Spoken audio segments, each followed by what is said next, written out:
Today is the first day of confirmation of charges of former President Rodrigo Duterte dito sa ICC, International Criminal Court in The Hague, Netherlands.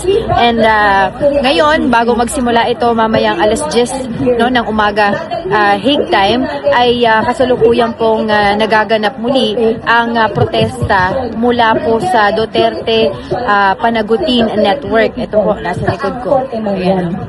Ang kanilang sigaw ay of course still panagutin si Pangulong Rodrigo Duterte, at sila ay masaya dahil nga daw today ay kumbaga matutuloy na talaga ang confirmation of charges. Mamaya pupunta po tayo sa loob ng ICC court, no, para po ma-witness natin, matunghayan ang unang araw ng first day, no, ng confirmation of charges nga dito para kay former President Rodrigo Duterte.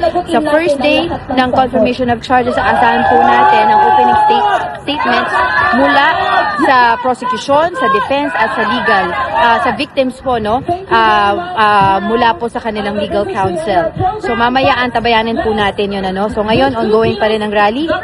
Titingnan po natin kung may mga pro Duterte naman dito sa area na to.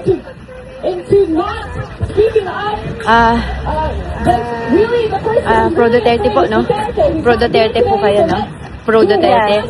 Okay, so dito sa kabilang side ay mga pro Duterte.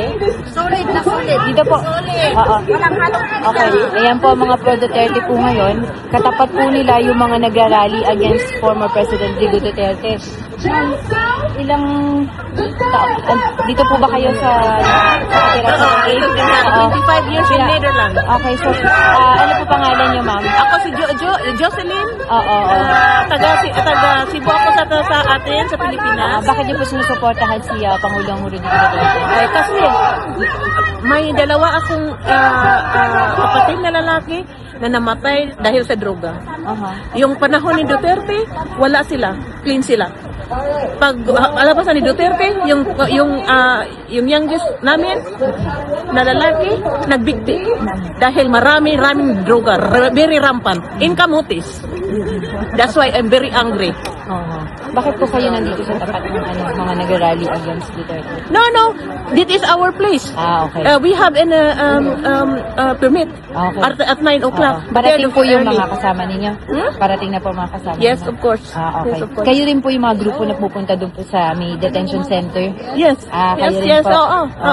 Okay. Kasi So, to accommodate or something like give information, a little bit of information sa mga kababayan natin na galing sa